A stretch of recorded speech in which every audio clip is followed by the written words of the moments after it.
اعوذ باللہ من الشیطان الرجیم بسم اللہ الرحمن الرحیم قال الم قل لک انک لن تستطیع معی صبرا صدق اللہ العظیم۔ ناظرین، آج 16ویں پارے پر گفتگو ہوگی۔ اس پارے میں 3 صورتیں آتی ہیں: سورہ کہف کا بقیہ حصہ، سورہ مریم اور سورہ طٰہٰ۔ اس میں کل 17 رکوع ہیں۔ آئیے دیکھتے ہیں اس پارے میں کیا مضامین آئے ہیں۔ سورہ کہف کے 3 رکوعات اس صورت میں آئے ہیں۔ پہلے رکوع میں موسیٰ اور خضر کے واقعے کا بقیہ حصہ بیان کیا گیا ہے، جس پر انشاءاللہ ہم تفصیلی گفتگو کریں گے۔ رکوع نمبر 2 میں ذوالقرنین کا قصہ بیان کیا گیا ہے کہ کس طرح سے وہ ایک عدل پسند بادشاہ تھا۔ اس نے ایکسپیڈیشنز کیے مشرق کی طرف، مغرب کی طرف، شمال کی طرف، اور عوام اور رعایا کی بہبودی کے لیے اس نے بہت سے کام کیے، جن میں سے ایک وہ بند اس نے باندھا جس سے لوگ یاجوج ماجوج کے فتنوں سے آزاد ہو گئے۔ تیسرے رکوع میں اللہ تبارک و تعالیٰ نے آخرت کے دن کا تذکرہ کیا، قیامت کے دن کون نقصان اٹھانے والے ہیں اس کا تذکرہ فرمایا، اور اس رکوع کے آخر میں اللہ تعالیٰ نے بیان فرمایا کہ مان لو کہ سارے سمندر کو انک میں کنورٹ کر دیا جائے، زمین پر جتنے درخت ہیں ان سب کو نب میں کنورٹ کر دیا جائے، اور اللہ تعالیٰ کی تعریف لکھنا شروع کر دیں تو انک ختم ہو جائے گا، نب ختم ہو جائیں گے، لیکن اللہ تعالیٰ کی حمد و ثنا کا بیان ختم نہیں ہو سکتا۔ بہت بڑا بیان ہے اس کی تعریف بہت عظیم ہے، اس لیے اس کا حق ادا نہیں ہو سکتا۔ یہ مضمون پہلا رکوع، دوسرا رکوع، تیسرا رکوع سب 6% ہے۔ آگے سورہ مریم شروع ہوتی ہے۔ اس صورت کے ابتداء میں اللہ تبارک و تعالیٰ نے حضرت زکریا علیہ السلام کی ایک دعا کا ذکر کیا، جس میں بتایا کہ ایک باپ کو بچے کی اگر تمنا ہے اور دعا کرتا ہے تو اس کے پیچھے کوئی پرپز ہونی چاہیے، کیوں اسے اولاد چاہیے۔ حضرت زکریا نے بتایا کہ یہ نبوت کا کام، یہ ہدایت کا کام مجھے لگتا ہے کہ میرے بعد میرے خاندان میں کوئی جاری نہیں رکھ سکے گا، اس لیے میں اولاد چاہتا ہوں۔ اللہ تعالیٰ نے حضرت یحییٰ جیسا بہت ہی پیارا بیٹا عطا فرمایا۔ اس کے بعد اگلے رکوع میں بی بی مریم کا تذکرہ آیا کہ کس طرح سے وہ ایک پاک باز خاتون تھی، خدا ترس خاتون تھی، خدا سے ڈرنے والی، خدا سے لو لگانے والی، عبادت گزار خاتون۔ اچانک جب وہ محراب میں تھیں عبادت میں تو فرشتہ نمودار ہوا اور اس نے حضرت عیسیٰ علیہ السلام کی پیدائش کی خوشخبری دی۔ مریم کو بڑا تعجب ہوا کہ جب مجھے کسی مرد نے چھوا تک نہیں تو یہ کیسے ممکن ہے؟ فرشتے نے کہا کہ اللہ تعالیٰ کا فیصلہ ہے۔ اللہ کے فیصلے کے آگے سر تسلیم خم کر دیا، اور انہیں حضرت عیسیٰ علیہ السلام جیسا ہونہار بیٹا پیدا ہوا۔ اس کی تفصیلات آئی ہیں۔ یہ 6% مضمون ہے۔ اگلے رکوع میں حضرت موسیٰ علیہ السلام اور دیگر نبیوں کا اختصار کے ساتھ تذکرہ آیا۔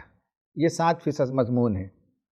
رکوع نمبر 8 اور 9 میں بتایا گیا کہ قیامت کے دن جہنم کے اطراف شیاطین اور ان سرکش شیاطین کے متبعین، جو سرکش لیڈرز اس دنیا میں تھے، جو ہمیشہ رسولوں کی مخالفت کرتے تھے، دین کے راستے میں روڑے اٹکاتے تھے، لوگوں کو دین کی طرف آنے نہیں دیتے تھے، ان سب کا جمگھٹا جمع کیا جائے گا۔ ایک دوسرے پر وہ لعنت ملامت کریں گے۔ اس دن اللہ تعالیٰ کی عظمت ہوگی، اس دن اللہ تعالیٰ کی سزا انہیں دی جائے گی، تو ایک دم خاموشی چھائی ہوئی ہوگی۔ اور اس دنیا میں بھی ایسے لوگوں کے لیے ذلت ہے، رسوائی ہے، اور اللہ تعالیٰ اپنے رسولوں کی نصرت فرماتا ہے۔ یہ مضمون 11% مضمون ہے۔ پھر اس کے بعد سورہ طٰہٰ شروع ہوتی ہے، جس میں رکوع نمبر 10 سے 14 تک یعنی 29% مضمون حضرت موسیٰ علیہ السلام کے قصے پر مشتمل ہے۔ بہت تفصیل سے اللہ تعالیٰ نے بیان کیا کہ کس طرح سے مدین سے آتے وقت نبوت سے سرفراز فرمایا، دربار فرعون میں پہنچے، فرعون کے دربار میں مکالمہ ہوا، ڈائلاگ ہوا، ان ساری باتوں کا تذکرہ ملتا ہے۔ اس کے بعد حضرت موسیٰ علیہ السلام فرعون سے چھٹکارا پا کر وادی سینا میں آئے تو وہاں سامری نے جو گل کھلایا اور جو مسائل اس نے کھڑے کیے، ان سب کا ذکر تفصیل کے ساتھ آیا ہے۔ رکو نمبر 15 میں آخرت کے دن کا ذکر آیا ہے، یہ 6% مضمون ہے۔ رکو نمبر 16 میں حضرت آدم علیہ السلام اور شیطان کا قصہ بیان کیا گیا ہے، یہ 6% مضمون ہے۔ اور رکو نمبر 17 میں نبی کریم صلی اللہ علیہ وسلم کو صبر کے ساتھ اپنے کام پر جمے رہنے کی تلقین فرمائی اللہ تعالیٰ نے۔ اسی رکو کے آخر میں اللہ تعالیٰ نے نبی کریم صلی اللہ علیہ وسلم اور آپ کے توسط سے امت کو پیغام دیا کہ نمازوں کا اہتمام کریں، نمازوں کے ذریعے سے اللہ تعالیٰ کی مدد ملتی ہے، نمازوں کے ذریعے سے دلوں کو سکون ملتا ہے، نمازوں کے ذریعے سے اللہ تعالیٰ کی تسبیح، حمد و ثنا بیان کرنے کا موقع ملتا ہے۔ اس پر یہ پارہ ختم ہوتا ہے۔ خواتین و حضرات، آج ہم 2 سبق لیں گے، جن میں سے آج کا سبق نمبر 1 اور رمضان کا لیسن نمبر 31۔ یہ ہمارا مضمون ہوگا، سبق ہوگا نالج بیانڈ سینسس۔ انسان حصول علم کے لیے صرف حواس خمسہ پر، 5 سینسس پر بھروسہ کرتا ہے۔ اس سے باہر جو کچھ ہے پازیٹیوزم میں، یعنی آج کی دنیا کا ایک دھوکہ یہ ہے جسے پازیٹیوزم کہتے ہیں، وہ یہ کہ علوم وہی ہیں جسے دیکھا جا سکے، جسے چھوا جا سکے، جسے سنا جا سکے، یا 5 سینسر سے جسے ٹیسٹ کیا جا سکے، وہی علم ہے۔ اس کے باہر کسی علم کا وہ اقرار نہیں کرتے، حالانکہ وہی ایک ایسا علم ہے جو ان 5 سینسس سے ٹیسٹ نہیں کیا جا سکتا۔ اس طرح اور بہت سے علوم ہیں جو لازم نہیں ہے کہ انسان اپنے سینسس کے ذریعے سے اسے پہچان سکے، لیکن علم کے بہت سے اور گوشے ہیں۔ اسلام میں اسے علم لدنی کہا جاتا ہے، خدا کا عطیہ ہے، خدا کی دین ہے، خدا کا الہام ہوتا ہے، کشف ہوتا ہے، خواب کے ذریعے سے اللہ تعالیٰ کبھی تعلیم دیتا ہے۔ اللہ تعالیٰ کے تعلیم دینے کے بے شمار ذرائع ہیں، وہ ان 5 سینسس کا پابند نہیں ہے۔ اس لیے آج ہم اس واقعے میں دیکھیں گے کہ 5 سینسس سے جن چیزوں کو ٹیسٹ نہیں کیا جا سکتا ان کا بھی وجود ہوتا ہے۔ حضرت موسیٰ علیہ السلام وقت کے نبی اور پیغمبر تھے۔ ان کو اللہ تبارک و تعالیٰ نے کہا کہ جاؤ ہمارے ایک بندے سے ملاقات کرو، اور ان کی ملاقات کی ایک جگہ بتائی گئی۔ اس جگہ سے تھوڑا آگے نکل گئے، پھر واپس آئے اور اس جگہ پر ایک بندے سے ملاقات ہوئی۔ یہ بندہ کون ہے؟ تفسیر کی کتابوں میں، اسلامک لٹریچر میں بہت لمبی چوڑی گفتگو کی گئی ہے۔ تصوف میں بھی یہ دلچسپی کا موضوع ہے۔ اس کے اطراف لوگوں نے ایک میتھولوجی بھی ڈیولپ کر لی ہے۔ صحیح بات یہ ہے کہ بہت سے تفسیروں کے مطالعے کے بعد دل جس پر اطمینان ہوتا ہے وہ تفہیم القرآن کی تشریح پر، جس میں مولانا مودودی رحمۃ اللہ علیہ نے بتایا کہ وہ بندہ خدا ایک فرشتہ تھا۔ فرشتے بھی اللہ تعالیٰ کے بندے ہیں، اور فرشتوں کو اللہ تعالیٰ بعض وہ علوم عطا کرتا ہے جس تک انسان کی دسترس نہیں ہے، انسان کو پہنچ نہیں ہے۔ انسان کے حواس خمسہ سے باہر بہت سی چیزیں ہوتی ہیں جو فرشتوں کو معلوم ہیں، اور اللہ تعالیٰ فرشتوں کو بہت سے کاموں پر مامور کر رکھا ہے۔ بارش برسانے والا وہ ایک فرشتہ ہے، اس کے ذمے ایک کام ہے۔ انبیاء تک وحی لانا ایک دوسرے فرشتے کا کام ہے۔ اسی طرح مختلف پلانٹس میں اللہ تبارک و تعالیٰ نے مختلف فرشتے مقرر کیے ہوں گے۔ اسی دنیا میں آسمان میں بہت سے فرشتے ہیں، زمین میں بہت سے فرشتے ہیں، سمندر میں بہت سے فرشتے ہیں۔ فرشتوں کو الگ الگ کام دیا گیا ہے۔ ان میں سے ایک فرشتہ سے ملاقات حضرت موسیٰ کی ہوئی۔ مفسرین نے ان کا نام خضر بیان کیا ہے۔ حضرت خضر علیہ السلام لوگوں نے لکھا ہے، اور وہ انسانی شکل میں نمودار ہوئے۔ جس کشتی پر سوار ہوئے وہ بہت ہی نیک دل لوگ تھے، اس کے مالکان۔ انہوں نے دونوں کو مفت میں بٹھا لیا، بغیر کسی رقم لیے کے، ٹکٹ لیے ان کا سفر آگے چلنے لگا۔ جب اترنے لگے تو خضر نے اس کشتی کو چھید کر دیا۔ حضرت موسیٰ علیہ السلام سے رہا نہیں گیا، صبر نہیں کر سکے، کیونکہ آپ نبی تھے اور شریعت کے خلاف کوئی بھی کام ہو تو نبی کا بھی یہ کام ہوتا ہے، نبی کے بعد امتیوں کا بھی یہ کام ہوتا ہے کہ وہ روکے ٹوکے۔ تو انہوں نے جب روکا تو خضر نے کہا کہ میں نے نہیں کہا تھا کہ تم صبر نہیں کر سکتے؟ پھر موسیٰ نے کہا اچھا ٹھیک ہے، میں تسلیم کرتا ہوں، سیکھنے کے لیے آیا ہوں۔ پھر دوسرا واقعہ یہ ہوا کہ اس آئی لینڈ میں پہنچنے کے بعد جا رہے تھے تو راستے میں ایک بچے کو خضر نے قتل کر دیا۔ موسیٰ علیہ السلام نے پھر پوچھا کہ بھلا چنگا بچہ تھا، کیا بات ہے قتل تم نے کر دیا؟ خضر نے کہا کہ میں نے تم سے نہیں کہا تھا کہ سوال نہیں کرو گے؟ اچھا ٹھیک ہے۔ پھر آگے بڑھے اور ایک بستی میں پہنچے، اس بستی والوں نے ان دونوں کی مہمان نوازی کرنے سے انکار کر دیا۔ اس کے باوجود ایک دیوار جو گر رہی تھی، موسیٰ علیہ السلام اور خضر دونوں نے مل کر اس دیوار کو کھڑی کر دی۔ حضرت موسیٰ علیہ السلام کو یہ بھی ناگوار ہوا۔ اس کے بعد حضرت خضر نے اس کی حکمت بیان کی۔ آیت نمبر 79 سے 82 تک اس کا ذکر ملتا ہے۔ اما السفینۃ فکانت لمساکین یعملون فی البحر فاردت ان اعیبها وکان وراءہم ملک یأخذ کل سفینۃ غصبا۔ تینوں کا تذکرہ حضرت خضر نے کیا اور بتایا کہ میں نے کشتی کو اس لیے چھید کر دیا کہ یہ مسکین، یہ سیدھے سادے لوگ ہیں، اور یہ مالکان کشتی کا بہت برا ہونے والا تھا کہ کشتی اس جگہ پہنچنے کے بعد اس آئی لینڈ میں وہاں ایک ایسا بادشاہ رہتا ہے جو اچھی کشتیوں کو غصب کر لیتا ہے، ان کشتیوں کو ہڑپ لیتا ہے، اس لیے میں نے اس میں عیب کر دیا۔ گویا کہ انہوں نے احسان کیا، اس احسان کے بدلے میں چھید کر دیا۔ یہ اللہ تعالیٰ کا فیصلہ ہے کہ جس کے نتیجے میں ان کی کشتی بچ گئی اور روز کی روٹی اسی سے وہ کماتے تھے۔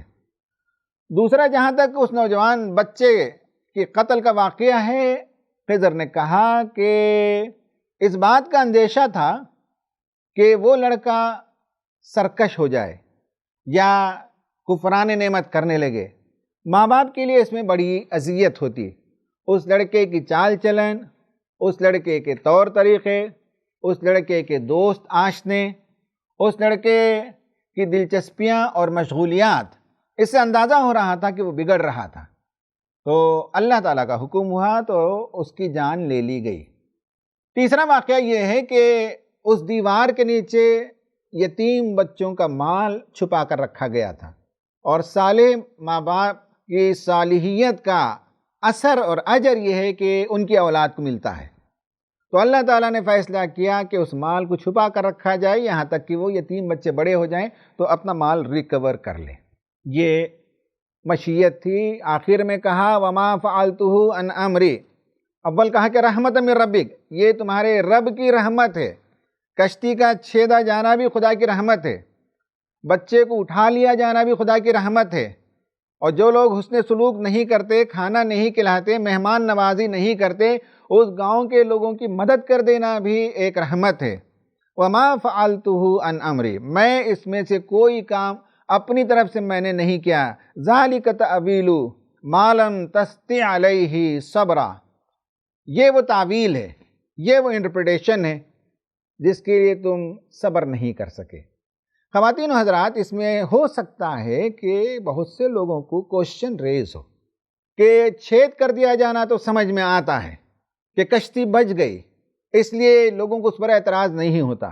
تیسرے نمبر کا جو کام ہے، جن بستی والوں نے مہمان نوازی نہیں کی، اس بستی کے لوگوں کے ساتھ ایک اچھا خیر کا کام ہو گیا، دیوار کھڑی کر دی گئی، حالانکہ اس کے نیچے جو کچھ تھا وہ دوسروں کو نہیں معلوم تھا، اللہ تعالیٰ کو معلوم تھا کہ اس کے نیچے دفینہ ہے، خزانہ ہے، اور بچے جب بڑے ہو جائیں گے تو اس خزانے کو نکال لیں گے۔ لیکن دوسرے واقعے پر بعض نوجوان مجھ سے سوال کرتے ہیں کہ بچے کو کیوں قتل کر دیا گیا؟ میں آپ کو یہ بتانا چاہتا ہوں کہ اولاد ایک نعمت ہے، اور اللہ تبارک و تعالیٰ کبھی اولاد دیتا ہے، یہ اس کی آزمائش ہے، کبھی اولاد نہیں دیتا، یہ بھی اس کی آزمائش ہے۔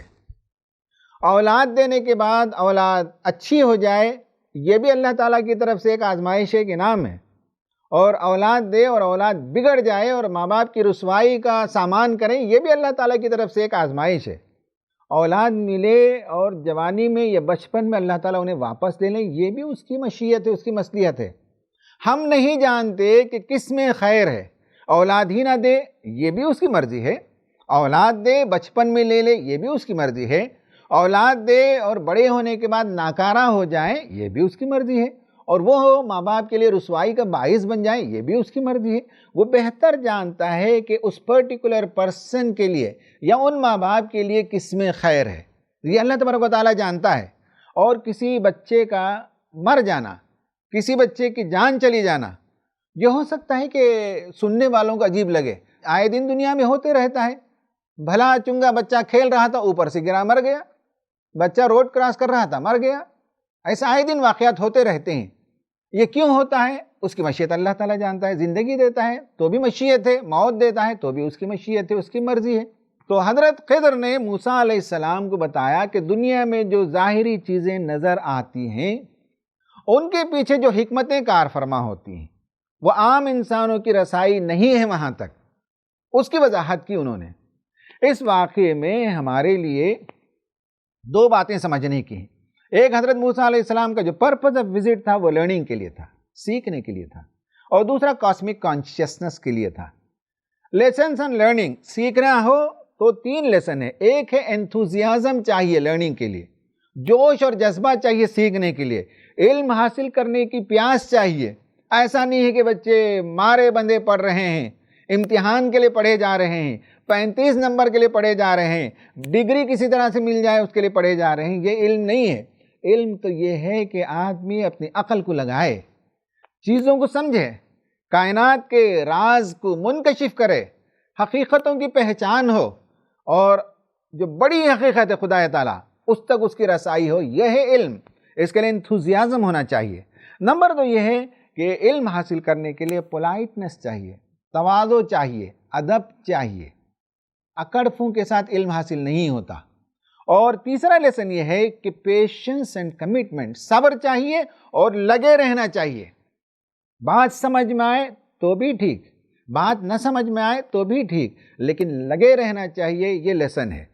لیسن اینڈ کانشیسنس 3 لیول ہوتے ہیں۔ ایک ہے سمپل کانشیسنس جو جانوروں کو میسر ہے، سیلف کانشیسنس انسانوں کو حاصل ہے، جس میں انسان کے پاس اپنا تھاٹ ہے، ریزن ہے، امیجنیشن ہے۔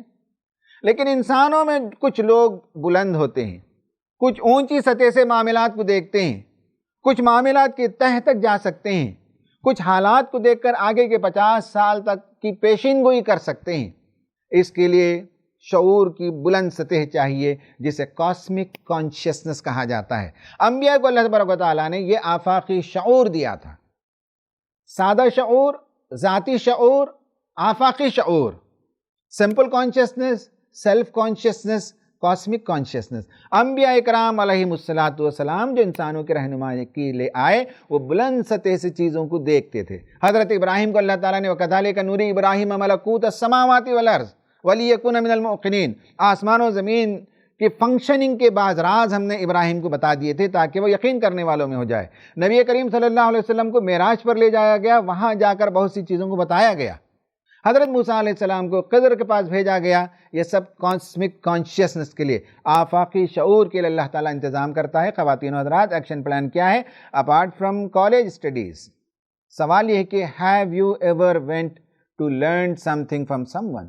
کیا آپ تعلیم، کالج اور اسکول کی تعلیم کے بعد کبھی حصول علم کے لیے کسی کے سامنے گئے ہوں اور زانو تلمس تہ کر کے آپ نے بیٹھا ہو اور علم اخذ کیا ہو؟ سوال یہ ہے، اگر ایس تو مبارک، اگر نہیں تو علم حاصل کرنے کی پیاس پیدا کیجئے۔ Number 2، find the company of righteous and learn to have insight.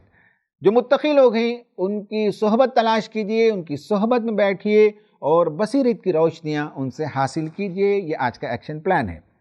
ناظرین، آج کا دوسرا سبق اور رمضان المبارک کا ہمارا سبق نمبر 32 وہ ہے نماز کے سلسلے میں۔ اس پر ہم بات کریں گے کہ بچوں کو نماز کے کیسے پابند بنائیں۔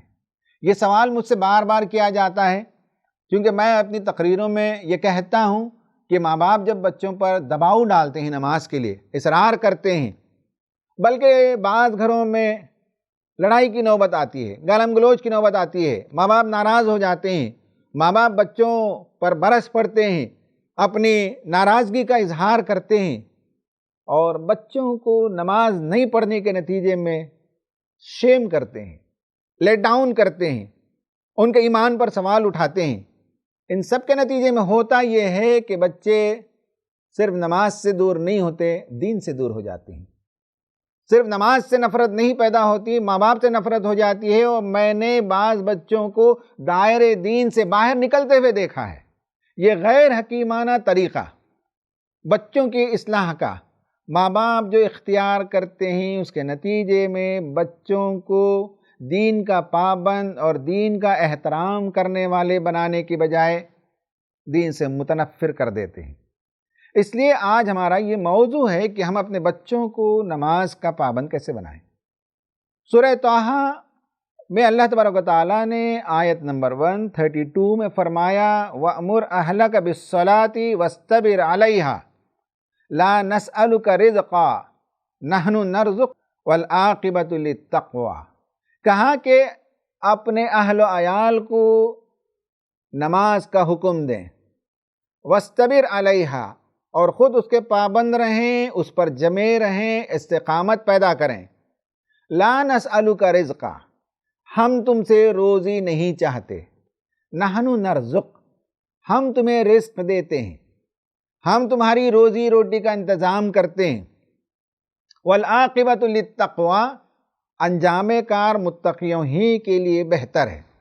اس آیت کے اندر اللہ تبارک و تعالیٰ نے والدین کو بتایا کہ گھر ایک سلطنت ہے، اس سلطنت میں کچھ ڈوز ہوں گے، کچھ ڈونٹس ہوں گے، کچھ قوانین ہوں گے، گھر میں کچھ احکامات جاری ہوں گے، گھر کے کچھ رولز ہوں گے، جیسے کسی اسکول کے رولز ہوتے ہیں، کسی کمپنی کے رولز ہوتے ہیں، کسی انسٹیٹیوشن میں رولز ہوتے ہیں، اس طرح سے گھر کے اندر بھی کیا آپ نے کوئی کانسٹیٹیوشن بنایا ہے؟ کیا گھر کے اندر بھی کچھ رولز ہیں جو امپلیمنٹ ہونے کے ہیں؟ کیا ان رولز سے واقفیت ہے بیوی اور بچوں کو؟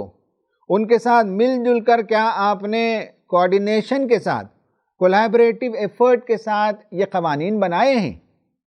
جن گھر میں کوئی قانون ہی نہ ہو اور بغیر کسی قانون کے سزا دی جائے، بغیر کسی قانون کے نفاذ کے لیے جلدی مچائی جائے، یہ تو کھوکھلا پن ہے۔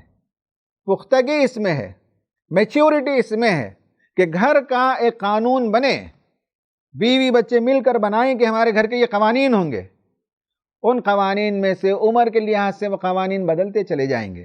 بچے 7-8 سال کے ہیں تو قوانین کچھ اور ہوں گے، 10-15 سال کے ہو گئے تو قوانین بدل جائیں گے، بچے 17-18-20 سال کے ہو گئے تو گھر کے قوانین بدل جائیں گے۔ تفصیل میں جانے کا موقع نہیں ہے، گھر کے اندر کچھ رولز اینڈ ریگولیشن ہونی چاہیے۔ ون وے کا رول بنے گا، ون وے کا بورڈ لگے گا، سائن بورڈ، پھر اس کے بعد کوئی اس روڈ میں ون وے میں گھس کر آتا ہے تب پینالٹی لگائی جاتی ہے۔ قانون ہی نہ ہو، سائن بورڈ ہی نہ ہو، لوگوں کو واقفیت ہی نہ ہو، پھر کوئی بندہ اگر اس گلی میں آ جائے تو اسے پینالٹی نہیں لگائی جا سکتی، اسے فائن نہیں لگایا جا سکتا۔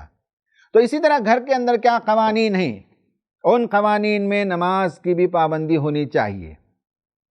خواتین و حضرات، نماز کے سلسلے میں یا دینداری کے سلسلے میں اچھی طرح سے سمجھ لیجئے کہ اللہ کے رسول صلی اللہ علیہ وسلم نے جو کہا کہ 7 برس تک بچوں کو نماز کا پابند بناؤ، اور 10 سال کی عمر کے باوجود اگر وہ نماز کی پابندی نہیں کرتے تو انہیں پنش بھی کیا جا سکتا ہے۔ یعنی گھر کا جو رول ہے اس رول میں بعض پنشمنٹ ہوں گے، گندی زبان اختیار کریں گے تو پنشمنٹ ہے، بڑوں کے ساتھ بدتمیزی کی جائے گی تو پنشمنٹ ہے، بے حیائی کے کام کیے جائیں گے تو پنشمنٹ ہے، انہی میں سے کہ نماز کی پابندی نہ کی جائے تو پنشمنٹ ہے۔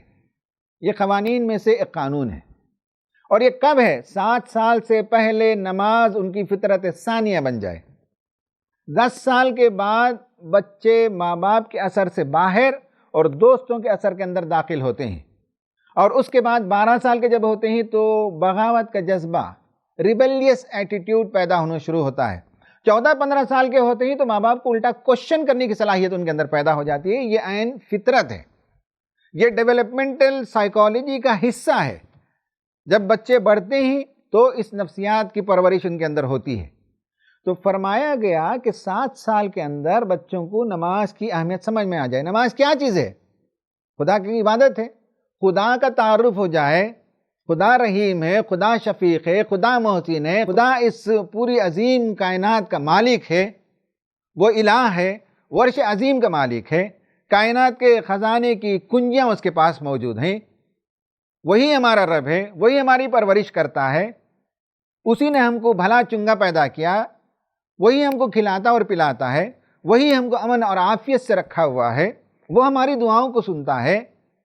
یہ سب باتیں اگر بچوں کو سمجھ میں آ جائے رائٹ فرام چائلڈہڈ کہ خدا ہمارا عظیم محسن ہے، ہمارا رب ہے، ہمارا پیدا کرنے والا ہے، اور زندگی کی ساری نعمتیں اسی کی دی ہوئی ہیں، بچوں کو جب سمجھ میں آ جائے اور پھر بچوں کو یہ معلوم ہو جائے کہ نبی کریم صلی اللہ علیہ وسلم کی ہستی کتنی عظیم ہستی ہے، دنیا میں جتنے انسان پیدا ہوئے ان میں سب سے اعلیٰ ترین کردار کے انسان تھے، ہم تک دین پہنچانے کے لیے انہوں نے کیسی کیسی قربانیاں دی، گھر بار کو چھوڑ دیا، دین قبول نہیں کرنے کے نتیجے میں اپنوں کو دور کر دیا، دین قبول کر لینے کے نتیجے میں غیر اپنے ہو گئے، گھر بار وطن کو چھوڑا، ہر قسم کی قربانی دی، اعلیٰ ترین صلاحیت کے انسان تھے، بولنے کی صلاحیت، لیڈرشپ کی صلاحیت، جنگی مہارت، ملک کو چلانے کی صلاحیت، بچوں سے بیہیو کرنے کی صلاحیت، عورتوں کے ساتھ حسن سلوک کرنے کی صلاحیت،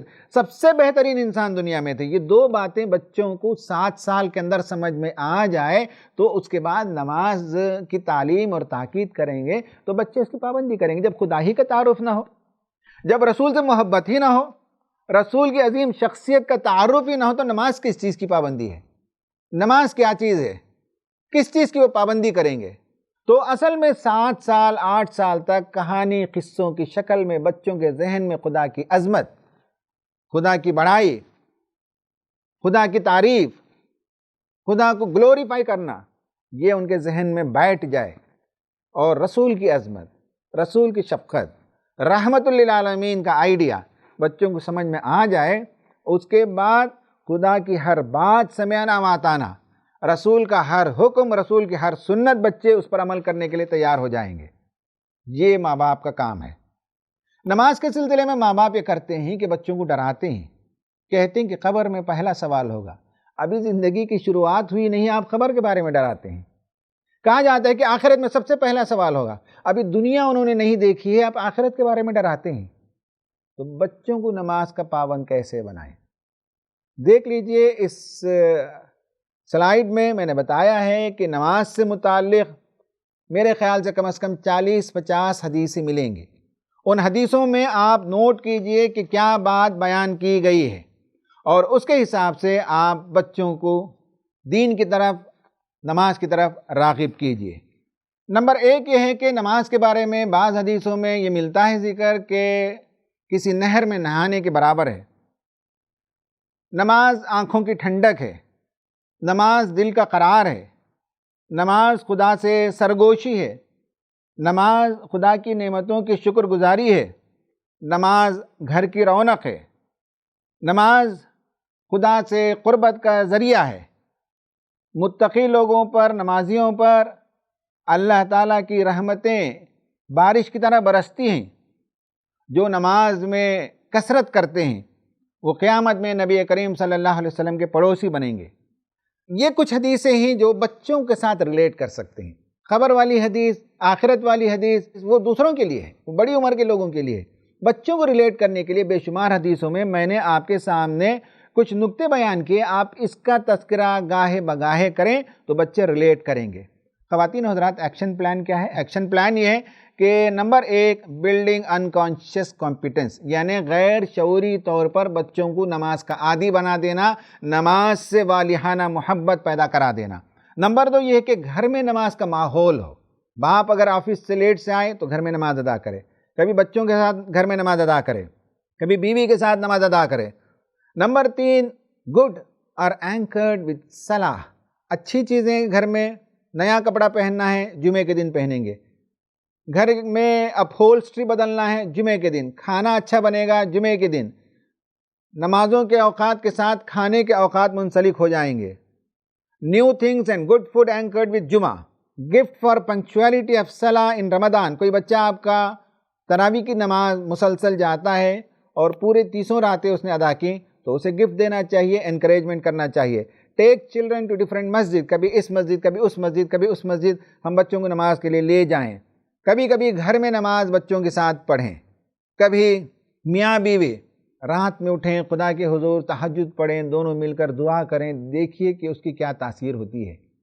یہ ہے ایکشن پلان. اس میں نے کچھ زیادہ ایکشن پلان دیا ہے کہ بچوں کو نماز کا عادی بنانے کے لیے پورے گھر کا ماحول کو بنانا پڑے گا. میاں بیوی نماز کے عادی بنے، نماز کے ساتھ اچھی چیزوں کو منسلک کر دیں، نماز کے ساتھ اچھے کپڑے، نماز کے ساتھ اچھا کھانا، نماز کے ساتھ کہیں باہر جانا، پکنک میں جائیں تو وہاں بھی نماز کا اہتمام کرنا. نماز کو آپ زندگی کے مختلف گوشوں سے جوڑ دیجئے تاکہ بچے نماز کے عادی بن سکے. اللہ تعالیٰ سے دعا ہے کہ اللہ تبارک و تعالیٰ ہمیں بھی ہمارے بچوں کی بھی نماز کا پابند بنائے. آمین. وآخر دعوانا ان الحمد للہ رب العالمین.